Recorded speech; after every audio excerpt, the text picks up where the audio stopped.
Hi everyone, this is Dr. Divya Bandari, consultant arthroscopy, sports medicine and robotic joint replacement surgeon, Shrikara Hospital, RTC Crossroads. అందరికీ ఉన్న common question, మాకు మోకాలు నొప్పులు ఉన్నాయి, నడవగలుగుతామా, నడుస్తే ఎంత నడవాలి, నడుస్తుంటే మోకాలు నొప్పులు పెరుగుతున్నాయి, ఏం చేయాలి? సో బరువు పెరగడం, మోకాలు నొప్పులు అది ఒక కంటిన్యూస్ సైకిల్ అండి, దాన్ని విషియస్ సైకిల్ అంటాం. బరువు పెరుగుతూ ఉంటే నడవలేకపోవడం, మోకాలు నొప్పులు రావడం, ఆ మోకాలు నొప్పులు రావడం వల్ల ఇంకా యాక్టివిటీ తగ్గిపోయి ఇంకా బరువు పెరగడం అనేది హౌ టు బ్రేక్ ఇట్. మోకాల పైన బరువు వేయకుండా చేసుకునే ఎక్సర్సైజెస్ అనేటివి ఉంటాయండి.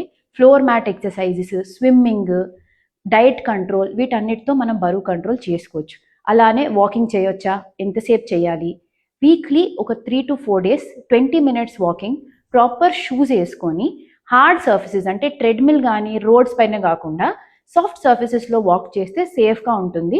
You can continue the walking, కానీ 1 hour 2 hours చేయకుండా జాగ్రత్తగా చేసుకోవాలి walking. So this is the solution. Thank you.